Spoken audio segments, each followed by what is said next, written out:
So you shoot a lot of video for your social media and other things in your business, right? But have you ever wondered just why your video just doesn't quite look right? It just seems like it's missing something. Well, we're going to go over how you can make that video look even better on this episode of the SoloProneur SPIRIT podcast.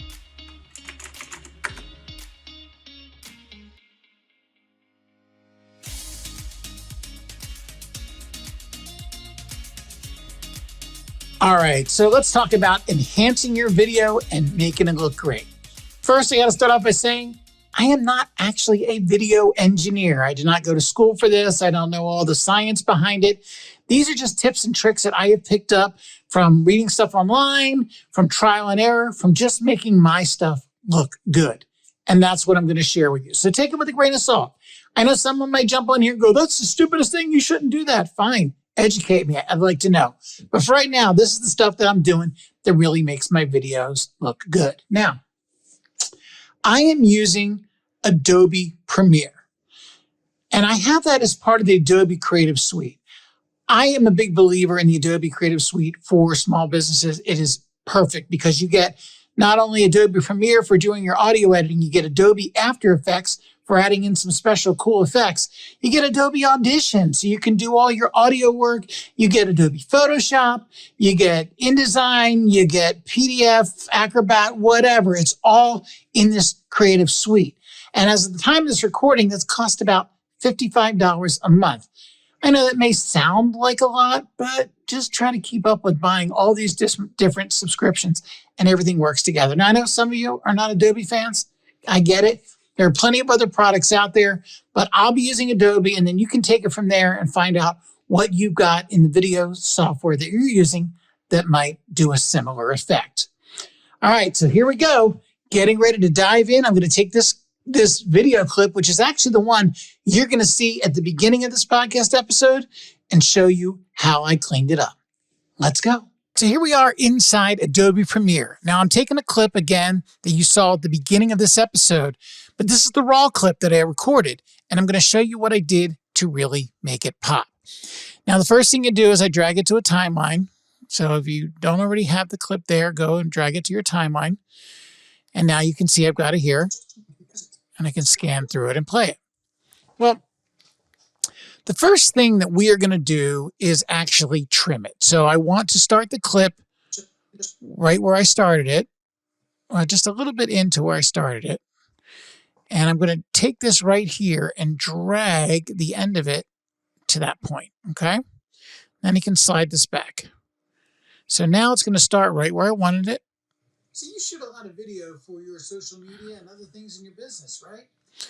Now, if you're going to notice here at the end, about the middle of it, I dropped the camera.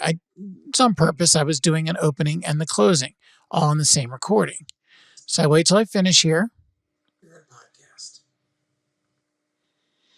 Come back before I close my eyes. And I'm going to drag this end all the way back to here, and that trims it. So now I've gotten rid of everything that I opened the clip with and everything that I ended the clip with. And that's important because it's kind of a little too much behind the scenes. You know, if people see you fidgeting with it or moving it around, you want to trim that and make it look nice and professional. So that's the very first thing, and you're going to trim. Really easy, just drag those clip things and you're good to go. The second thing we're going to do is crop. Now, you know what crop is when you do a picture. You zoom down an area, you hit crop, and now that makes it what that picture is. Well, in video, it's similar, but slightly different. The way we do it in Adobe Audition is we actually increase the size of the screen until the parts that we don't want go off the main viewing area. Now, in this case, I did a pretty good job when I recorded it of cropping it, but you notice I'm a little off center. So I want to figure out how I can get myself more centered. Well, if I were to just move it around, like double click on and move it around, now I'm going to have black bars. But if I were to make it just a little bit bigger, then I would be able to go through and adjust it. So we're going to do that. So I'm going to click on the clip, and I'm going to go to scale. Now you're going to see an effects controls window. If you do not, go up to window, hit effects controls, and that will bring it up. Go down to scale, and I'm going to make this a little bit bigger, okay? A little too far in there, but that'll work. Now that I can do that, I can double click on the clip and I can drag it around and center it up. Now, once I do that, I want to scrub through and just make sure that it stays, for the most part, pretty well centered. And it looks like it does. So again, I use scale to slide that up, and then I double clicked on it to drag it around. Now, you can also scale if you're zoomed out a little bit. I could also, when I click on it, you see I've got this that I can move up and down. And you're able to see that where you can see the screen and the blue line, that gray in between is stuff that's in the shot, right? Drag it in, but I've zoomed it out and has taken it out of the shot. So that's what you want to do for crop. You want to crop in and really center in on the action that you want the focus to be on and get rid of some of that extraneous stuff there or make it seem like you're too far back. Let's get it in there and let's make it nice and close and personal. All right, now that we've gotten that part done, what we're going to do next is we're going to kind of fix the color. Now, I know you're looking at it going, well, I don't really see what's wrong with the color. Really nothing. However, we're going to add to that. We're going to do something called oversaturating it to make it a little bit richer. So the way we do that is we go up to the effects window. And again, if you do not have an effects window, just go to Window, click on Effects, and that pops up an effects window. You want to go under Video Effects, then Color Correction, because that's essentially what we're doing. We're going to be correcting the color. This little beauty here is amazing. Just double click on Lumetri Color.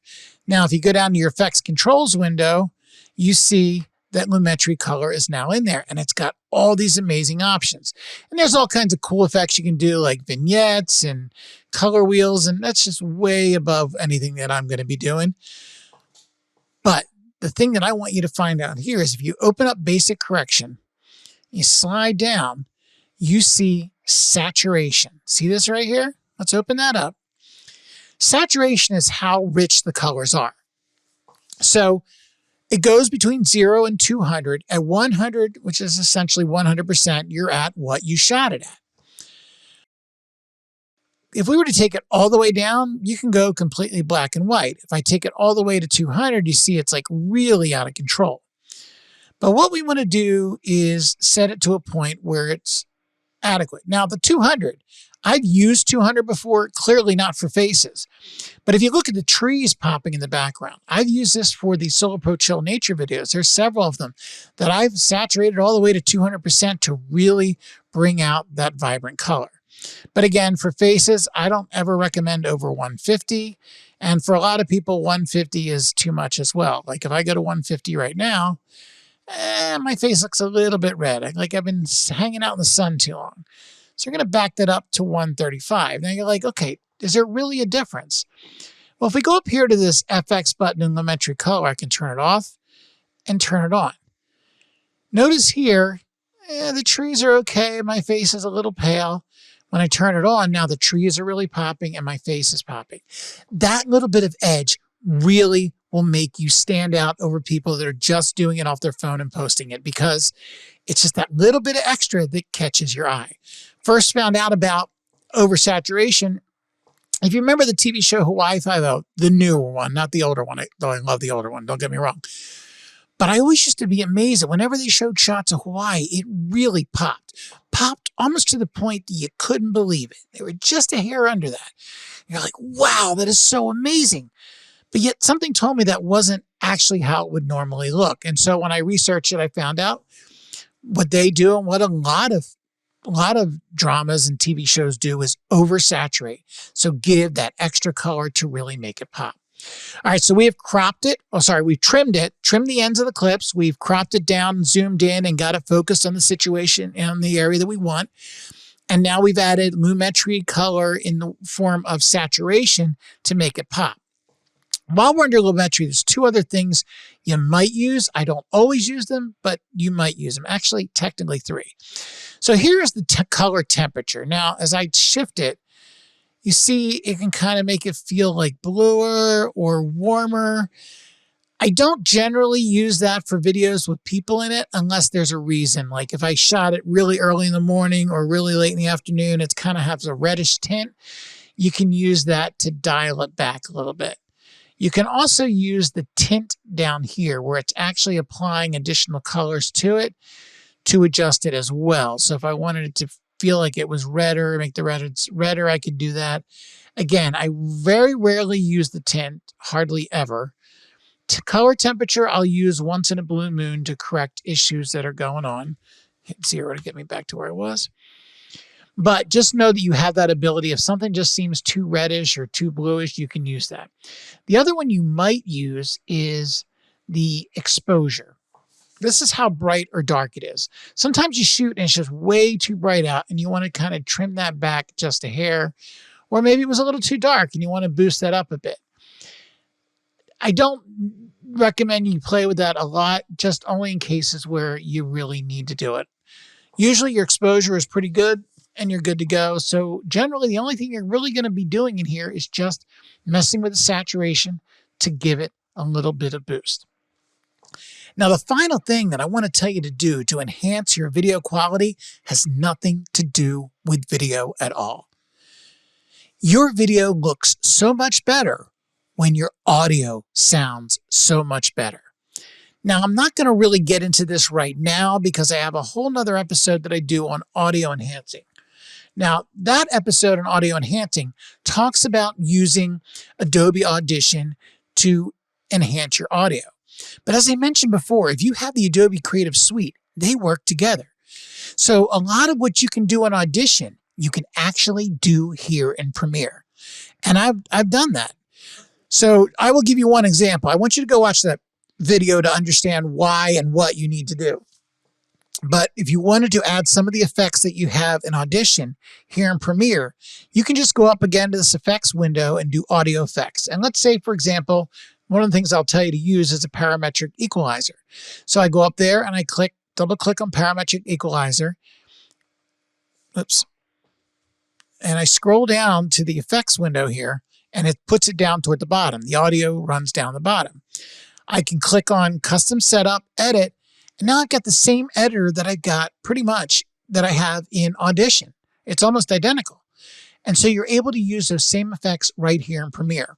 When I'm working on videos that are video only, I will often do that right here in Premiere and not even bother opening Audition. There are a few more complicated things that you can do in Audition you can in Premiere. So once in a blue moon, I've had to do that. And then all you do in that case, if you have a clip here and you want to really fix the audio in Adobe Audition, select just the audio or select the clip and then right click and do edit clip in Adobe Audition. And what that'll do is make a separate clip and replace it. And that will then open up Audition and have a file in there. You make the edits in there, and then those changes are made here in Premiere. But again, most of what you're going to do, you can do right here in Premiere. And I'm telling you, if you make the sound better, it's going to look better. You add this little bit of extra color, it's going to look better. And don't forget, when we start, we want to trim those ends, make it start and stop right where we want it to start and stop, and crop and zoom so we get the focus on the action we want focused on. It sounds like a lot, but it really isn't. Once you know how to do this, it'll maybe take you a couple minutes at best, but the overall effect on your videos is going to be amazing. It will make them pop, and it will make you look so much further down the road than your competitors. And isn't that what it's all about? With those tips in mind, apply those to your videos and see if you don't actually love the results. I know you will, right? Because it's going to look good. Hey, if you got any feedback on this or have some of your own tips that you want to share with us, just reach out wherever you found this podcast, leave a comment, and let us know. As always, I'd love to learn from you as well. Hey guys, have a great day.